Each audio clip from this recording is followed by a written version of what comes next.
Right now, oftentimes what folks are looking at is they're looking at that and they're saying, I'm out of stock of my Blue Dream, I'm out of stock of my Northern Lights, I'm out of stock of my Gelato, I'm out of stock of my Pineapple Express, and I need to order all of them.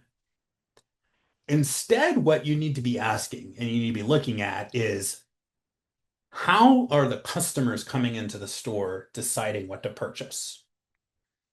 As they're deciding what to purchase and they're going up to the bud tender and they're saying, I'm looking for a sativa infused pre-roll.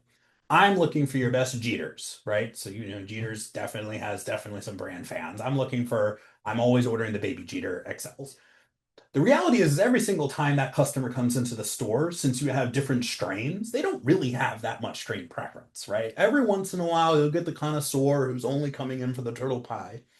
But most consumers, because already they're not used to the stability of strains, when they're coming in and talking to the bud tender, they're willing to take whatever strains are available within reason. Maybe they're looking at the potency between two of them. Maybe they're looking at the terps. Maybe they're looking at some just known sativa indica hybrid stuff.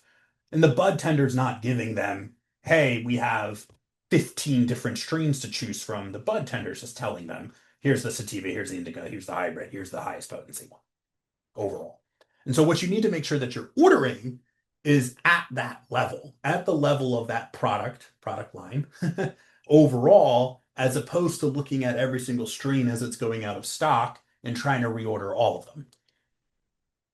So the way you do that is you imagine the buckets of these products and the buckets that consumers want to purchase, right? That could be cheap 1 gram indica pre-rolls. It could be Jeter 1 gram indica pre-rolls, right? It could be all rosin vapes. It could be the Steezy rosin vapes versus the Raw Garden rosin vapes, right? Oftentimes people are constructing their menus by the brand, by the unit weights, and then by the subcategories. And that is a good bucket. But if you can kind of imagine these buckets, and then you imagine that that bucket is sitting in the back room and just has a bunch of products in it.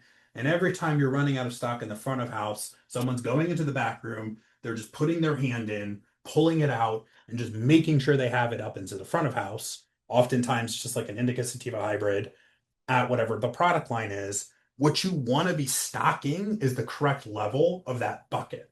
And what you want to be looking at is the sales velocity of that bucket, not the sales velocity of every single individual strain in the bucket, but just the sales velocity of that bucket.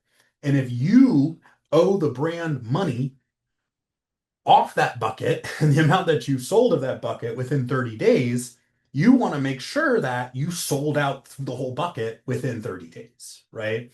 And that's ultimately what we've implemented and what we're getting at, right?